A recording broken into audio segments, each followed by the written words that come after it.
From my story to your story, let's talk about grief. I will share my own grief journey, along with interviewing others about their path of sorrow and healing. I hope that you, the listener, will hear something that helps as you navigate your own grief, and that God will be glorified along the way.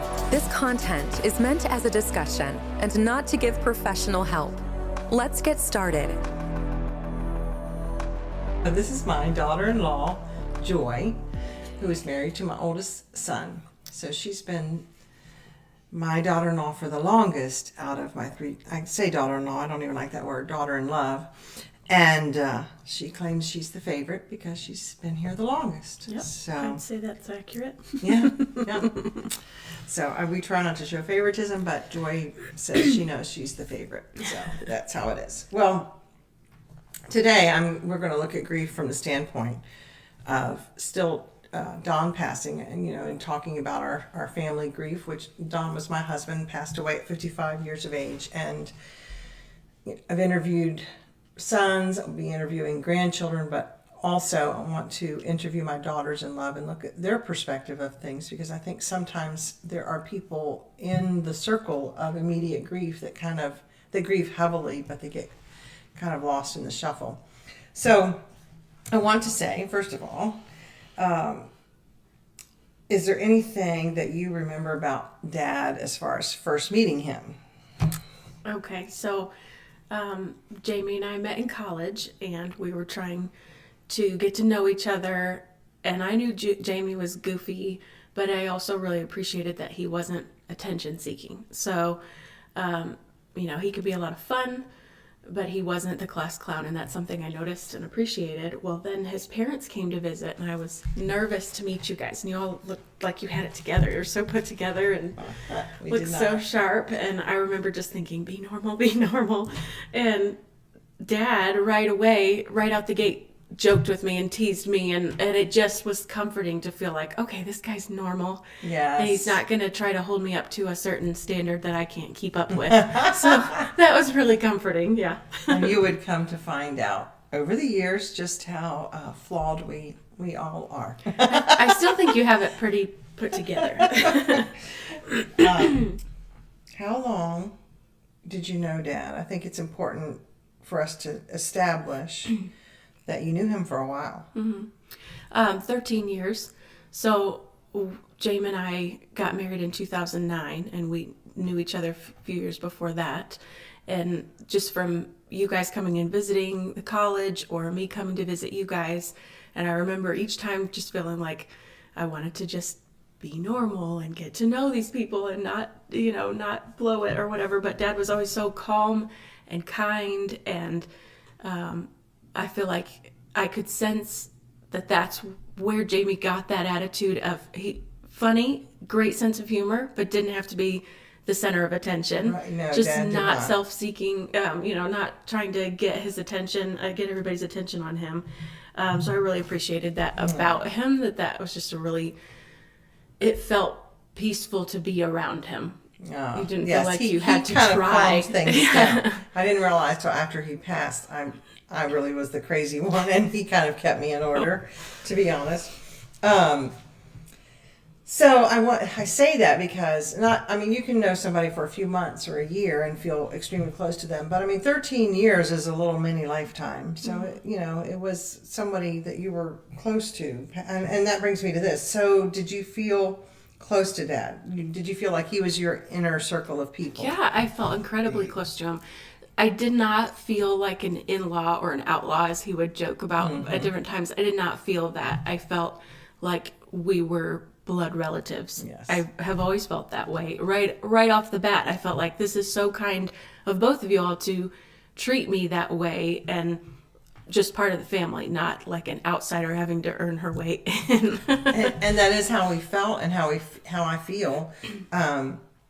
Because I remember when we first met, and then as you all dated, got engaged, and then were married, there was an awkwardness to both sides, because I remember thinking, Joy has great parents that she's very close to. So how do we make sure she knows how much we love her, but doesn't feel like we're trying to cut in on that relationship, like we're Right. trying to replace them. So But I do think that go ahead. Well, I just think you did a really good job. You both did a good job, and I could tell that you were trying to tread that carefully, but you also were just so loving and supportive, and just we did a good job with that. I do feel like we claimed you as our own right then, although I know you rightfully belong to your parents, but we claimed you as our own, And they've said, still do. Since the beginning, they've said, we are so grateful for the Sumters, how they've just taken you in as their own, and we know that if we're this far away, they have been so loving and kind, and I know that you're well taken care of, and I know Jamie's taking care of you, but it's also so comforting to know that there's another set of parents nearby that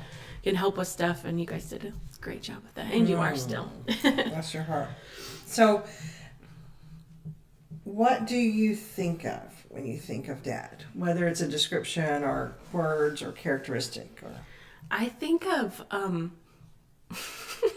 Joy's our crier. She's worried about crying, and I keep telling her not to worry about it. But so let's just cry and get it over with. Let's do it. So, I do think about his really calming eyes, his look, that he could cast a look across the room, and he would know if we were going through something hard.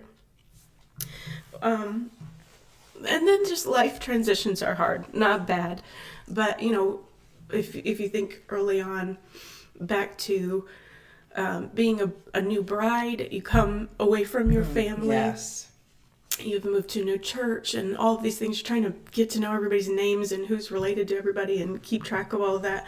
And I just feel like he was very aware of those kinds of difficult transitions for folks, and that way toward me. And I could sense, you know, there's from the new bride phase to the new mom phase, and new positions at work or different things happening. He would be very good to, he'd just give you a look across the room, and you just felt, I just got a hug. It's kind of like, Dad approves, you know, like it's okay. And it's not like you're doing it all perfect, but he was just such a supporter.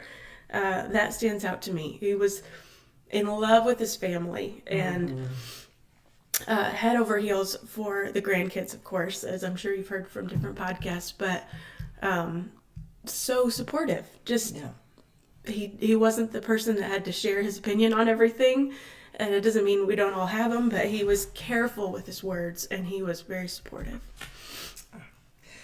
Good thoughts. Good thoughts. What about a special memory? That might be, I don't know if that's a different vein of something. It's funny or sweet or... Okay, here's one where our church has a wonderful Christian school, and we're very supportive of it. And I did not expect to begin the path of homeschooling our kids. It just was never on my radar. And then come K4, when Ellie our oldest, would begin school, we just very much felt like the Lord wanted us to keep her home that year. And that was a very unusual thing, since we're from a staff family and everyone we knew went to Landmark. And I thought, I wonder how this is going to be received. Not because you guys hadn't already been so supportive. It was just but so that's something unusual to navigate. Yeah. Like, and we have a Christian school, but we're going to keep our child home. Is it saying that we're not okay with the school or what? Right, and even to this day, we still have people kind of lean in, and they're like, so is there like a problem? Like, no, there's not a problem. I just want to be with my kids. And we know it's a wonderful, wonderful option, and we love our staff family at the school, but we just felt really comfortable with keeping her home that year. So we did. And I remember you guys showing up at our door on her first day of school in her cute little t-shirt dress. And you guys were so kind to come and show that support. So I would say to that I remember you being concerned about that, putting Ellie or homeschooling Ellie, but you said, God has just really put it in my heart that those are very cherished moments where I want to really influence my child at those youngest years. Yeah.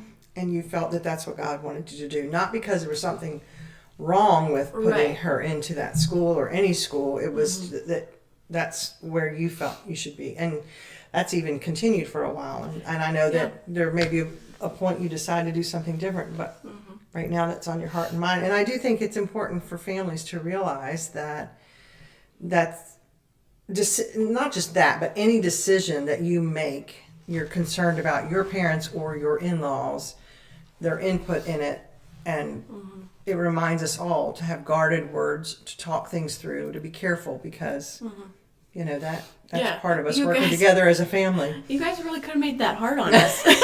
You didn't. You were really kind. And I'll retract, but when you guys showed up that day just to cheer Ellie on, and she opened the door and her curls sticking out to here at K4, and she had these bright blonde curls sticking out, and she was so tickled that you guys came to cheer her on for her first day of school. And that meant so much to me, knowing that everybody's starting their first day of school and it means something special to them, but they're doing the drop off to school setting, and I wanted it to be special for her. And I didn't ask you guys to come by, and you just did that, so that meant a lot. That was really special. Let's go into the deeper, darker things. Yeah. Okay. So that's okay. Here we go. We'll talk first, before we talk about your own angle on it. One of the reasons I want to talk to you as my daughter-in-law is that your husband lost his dad. He lost someone very close to him. And we have all kinds of different relationships we could turn this around and apply it to. But I don't want to make it sound like you're secondary, but that's what's perceived out there, is that this son lost his dad. And so he's going to have an even deeper or greater loss than perhaps you as the daughter-in-law. So we'll go into that later. But what was it like to watch someone or be with someone? Just describe, what about that situation where someone you love dearly and are close to lost someone so close to them? Well, I think right off the bat, we were all in just such shock. Yes. Because we knew Dad was dealing with back issues, and we knew that he had heart issues, but I personally hadn't put the two together. Right. And we had just gone on our family vacation, yes. and we could tell that he was tired, and we could tell some different things were going on, but I was thinking back related. Like, my brain was not at a life or death mindset. I was too. Yeah, I was shocked. So shock, big time shock. And then, just it's hard to put into words. That kind of, because you're grieving for the relationship that you personally just lost. Right. But then also grieving for your spouse and watching him go through that kind of agony. It's hard to put that into words. You're probably looking for some words, but that's hard to... No, it's okay. That's hard to put into words. It's okay to say. There are no words. That's sometimes what we... Yeah. It's often what I say to people now who I go up to who are grieving a loss is there are no words, because it's not about me in that moment. I don't have words to get you, that are going to... They're going to fix it, yeah, make it all exactly. better. They're going to make it all better. Uh-huh. So that, yes. I think there was a lot of trying to navigate what he needed, what Jamie needed, because I was trying to be the best support system I could be to him. There was a season where it felt like, the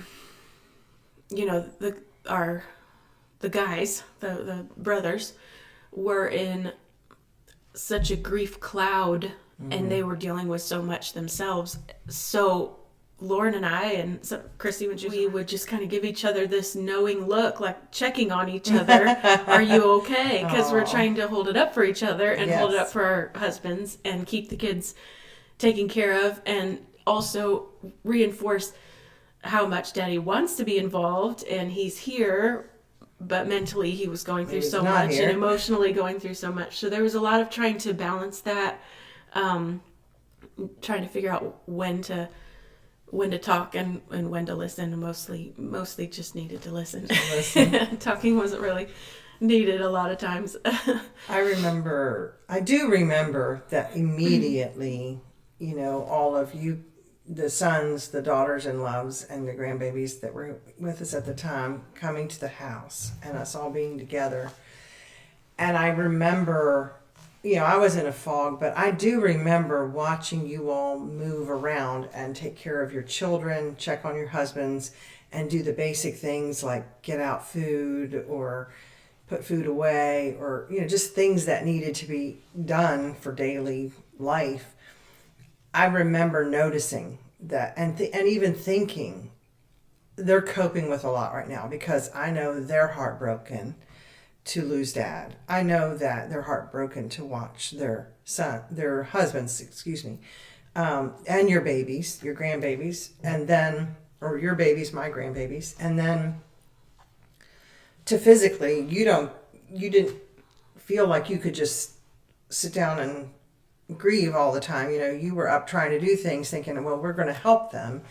And I do remember thinking, I hate that I love that they're helping so much, but I hope they're okay. But I was in such a cloud and in such shock that it was like I was too distraught to do something about it. You know what I mean? And not that I could have or should have. I'm just saying, I remember noticing you all just taking over and but I think that's also everything. Just what naturally happens with the family. And if when we're close, which we are, it's not even thought of. It's just we're doing this. You just do it. Yeah, you just buckle down and make it happen. So yeah, I think there were some trying to figure out a balance between, trying to be present for Jamie, but not just always talk. Because he's a preacher, some might think that he's a talker, but he's not. He's like his dad in that. He doesn't need to talk all that often. So, me trying to fill all the empty space didn't need to happen. Right. And I think we learned a lot about that through that time.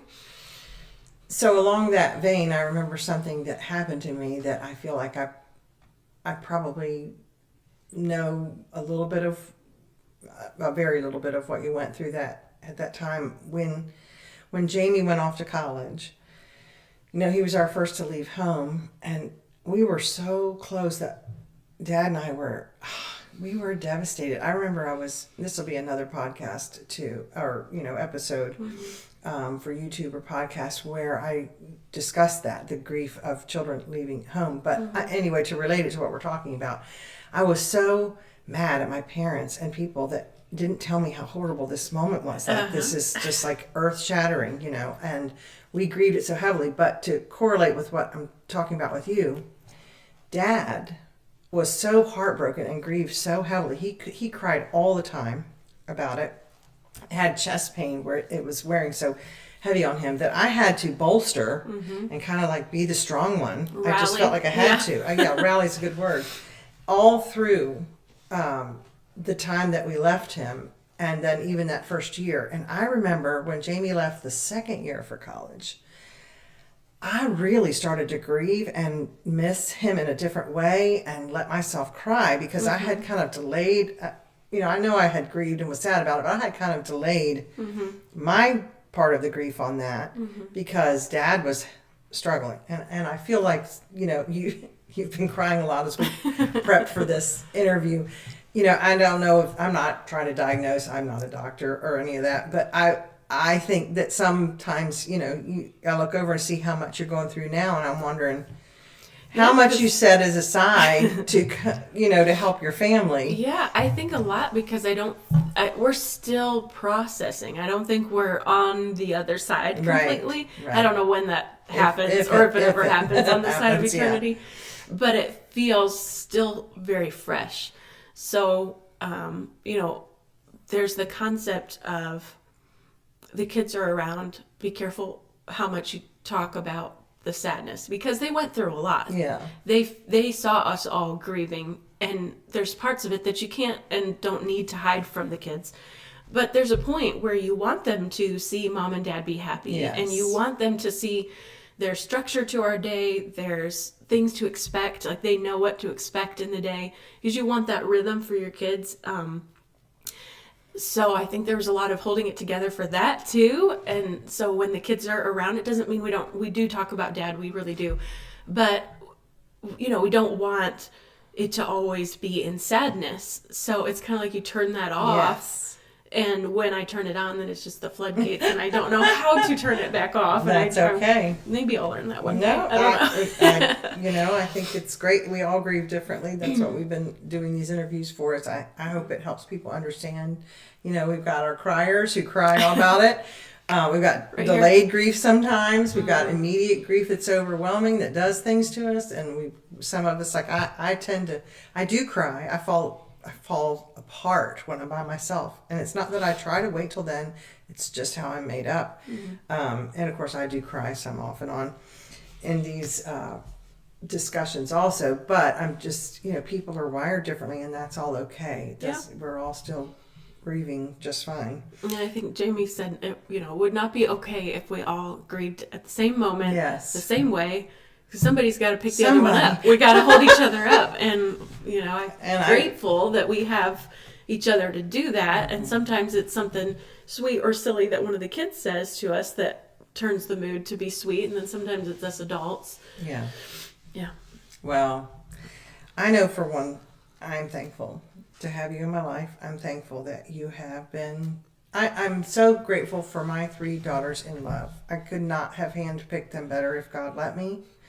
I did pray for them to come into my son's lives, but it amazes me. Each one of you are different, and yet each one of you are so perfect for whatever your husband needs and whatever their strengths are. Might be your, I don't know whether we call them weaknesses or not, but the areas y'all are strong in really complement and supplement and fill in where the guys aren't strong, and each one of that's different because their personalities are different. But anyway, I can't say enough. I don't like the daughter-in-law and the mother-in-law jokes. I mean, I know they're funny, but I can't relate. I really can't. I really do. I love you all dearly, and am so thankful that God placed you in my life and for what you've done to balance out my sons. Well, I was just thinking, I felt like we were really close before Dad passed, but I feel like we've grown closer since. Yes. Dramatically so. Yeah. And I feel like we've also grown closer to the Lord, which we should be as believers anyway, continually being sanctified more and more. And I feel like the Lord's teaching us a lot, but there's a lot of things we're kind of learning together. Yes. So that's probably helped us grow closer. Yeah. We as I mentioned before in a different episode, the suffering is what grows us and what strengthens us. And so I think we've experienced some of that suffering together. So it bonds us and it strengthens both of us. You're exactly right.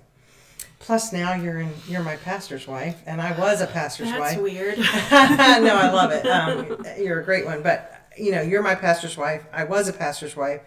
So we have that connection of, I kind of know some of the things you go through, and well, it's really great too because I don't have to say anything. Sometimes I can just give you a look like, help.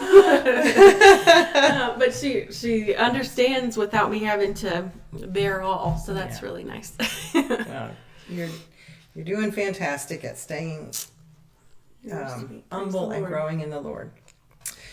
So also there are some things I've noticed you do to keep the memory of Dad alive for your children too, because I know Ellie remembers Papa and Boston barely. Lex was too young to remember him, but I know there's some specific things you've been thoughtful to do. So I think it'd be helpful for people to hear what are some things you do to keep his memory alive. We just talk about him throughout the regular day. We want that to be natural. We'll think about, if something reminds us of him, we'll try to bring that up in regular conversation so that the kids don't feel like it's taboo to talk about Papa because we're going to make Mom and Dad sad. Right. We just want to be able to talk about him. And then, we don't live far from the cemetery, so we'll stop by there. Sometimes we'll stop by with Happy Meals because we grabbed lunch, and then that sounds really weird. No, but I we think will it sometimes just sit there and have lunch and some memory you have of him. Yeah. And so we'll do that sometimes, and then listening to pulling up video clips. And I'm sure it's been mentioned, Dad was not one that really wanted to be in front of the camera much, so it's a little harder to find. But trying to find video clips and pictures. We have chat books at our house with lots of pictures from them, and they'll say, "Can we find the book with me with Papa?" So they really want that specific connection with him and try to keep that going. And then we did the shadow box, which I just picked up the other day, and I love to look through that. Yes. So the little phrases, we wrote down phrases that they thought of in regards to what memories they had of Papa, and wrote those down. And they still, every time they color a picture of him, he's got curly hair, big eyes, and the red and white and black striped shirt. So the poor man, I know he wore other clothes, but you wouldn't know I wore that one a lot. You wouldn't know it. You had a black one like that and a red one like that, and I felt like I washed them every day. You find a good thing, get it in every color. Exactly. Or 2 colors. Exactly. Well, is there anything else on your heart or mind that you've thought of that you'd love to? Yes, I have been trying to read more and more. I've have a friend that mentioned, when your kids are little, you don't feel like you have your brain. You feel like you have mom brain, and you blame everything on that. Either not having enough time, or just hard to focus in on things. But I've been trying to read quite a bit more recently, outside of scripture, of course, and with scripture. But there's this quote that has been really standing out to me recently, and it has been such a help to me. It's by Jim Elliot, and I'm going to look at my notes. Yeah, go ahead. Let not your longing steal the appetite of your living. Oh, wow. Wow. So that longing can go in both directions. Yeah. The longing for what was, Right. or what could have been, with, how you ache for what your kids don't get to experience with him. Yes. But then the, just kind of like, we had it so good, longing for what that was, and kind of going back to that, or the longing in the other direction. I have had such a mindset for eternity in the past handful of years, and I don't think that's a bad thing. I think it's great. But either way, if you swing hard one way or the other, you're probably going to find yourself in an unhealthy position, because we have this present as a gift right now to be with the kids and with our spouses and with each other and make memories now. So that's been a help to me, and just been thinking, if we focus, so I want to always keep those sweet memories alive and talk about them and go back to them and look through everything. And I really want to carry Dad's memory with us for our kids and for ourselves throughout life. And it would feel unnatural to try to sever that. And that's not at all the goal. But I just want my mind and heart to also have a good balance, to be present, so that I can be invested in the relationships we have in this family, and then our new joint family together. That God did that. That's a miracle and a blessing. And if all my attention is spent on the longing of what was, then I can't really appreciate what we have now, which is a really good thing. And God did that. So to appreciate that, and then toward eternity, how sweet that will be to be all together. But we still have some time that God wants us to use for His glory, and to lead our children to Christ and those around us. Then, as I've talked with other people that have walked through grief, whether it's this same or similar situation or something totally different, recently with folks that have lost loved ones, I've tried to tell them, please realize that, you've now reached the 6 to 8 week mark where people stop mentioning their name to you. And that feels hurtful. And it feels like, wait a second, this person changed my life. They impacted they're a part of our life. Why is no one talking about them anymore? And that was a really hard thing to swallow. And I think I figured a little something out, that I think it's because they're trying to show love. They're trying not to hurt you. They're trying to say, okay, well, she's having a good day. I want to make her start crying right now. Start it all over again. And we all know how quick that can happen. Oh, yeah. So, and it's awkward. Grief is awkward. Like, people just... You don't know if you're overstepping or... Ellie said, she's our 9-year-old granddaughter that was 5 at the time her papa passed, but she said, I remember coming into the house and seeing everyone crying and thinking, oh, I just want it to stop. I just want everybody to stop being so sad. Yeah. But then on the other hand, she was sad and was kind of aggravated at the little kids playing on the side because they weren't showing sadness. They didn't know any better. I think that translates to adults. I think when people come around you and you're grieving, they just want it all to be okay. I want to fix it and okay, we're done. So we're not going to talk about it. Yeah. Right. Yeah. And that there's some good and some bad to that. Well, because then you also, you're going through grief, but then you can look out in a crowd and think, well, if I'm going through it, everybody around me is going through something else. I don't need to burden them with my grief. So I'll stop talking about it, and they'll stop talking about it, and then we're not really dealing with it. Right. Because we're trying to just appease, I don't know, maybe appease the moment, but that's something that stood out to me, is that there is a certain time frame that people stop mentioning that loved one's name, and I think it's not intended to come off hurtful. It's actually intended for the absolute opposite reason. They're trying to be loving and kind, and that person hasn't been forgotten. They're loved and care, and people think about them and think of stories, and they just don't know when is a good time to, hey, can I send you that message, or send you a message about that story or that thought, or come up, do I start the church service saying, hey, I had this memory of your loved one the other day, I wanted to share it with you. Is that a bad time to do that? And just trying to figure out the right timing. But people mean it well. Yeah, they do mean it well. But I think it's a good reminder, too, that if you have a memory of someone, it's nice to... I know I shared a memory with someone recently, just said, I want you to know I thought about your mom, and she made this for me or did this, and, this evoked a memory, and I just remember her smile. And that person, I didn't even realize it on the calendar, but the next day was the 1-year mark.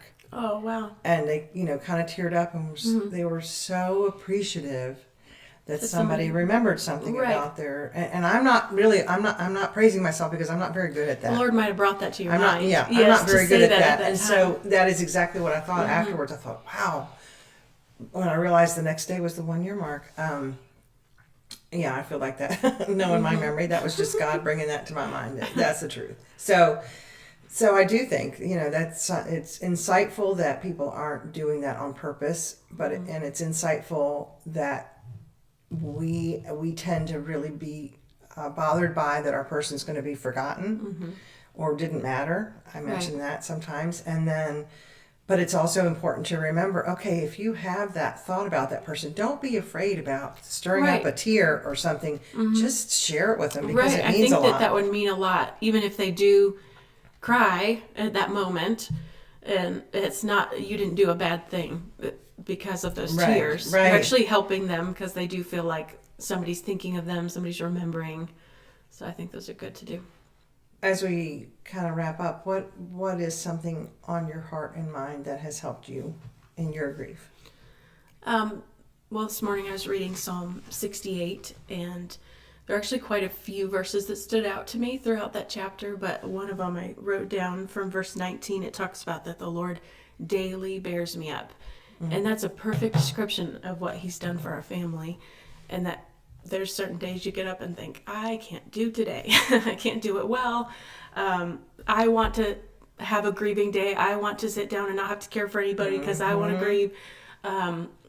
Or I don't want to have to put on a smile to not make the kids sad or make Jamie sad or whatnot. But Christ daily bears me up. He definitely, he's holding you. So what a sweet picture of our Heavenly Father doing that for us continually. How sweet is that? And I keep the grandkids for you to go get things done, but maybe I need to keep the grandkids for you to have a grief day. I might just do a combination. Drinking coffee and crying at the same time, and running errands and crying at the same time. Well, I want you to know that if I could go handpick who Jamie married, I would pick you over again 100 times, and I love you. I love you too. Thanks for doing this today. Sure thing. We appreciate you joining us today at Speak Your Grief with Sonia. Connect with us on Facebook, Instagram, or YouTube, as new episodes are added weekly. Thank you again for joining us as we unpack our grief. We hope you have been reminded that you are not alone in this journey.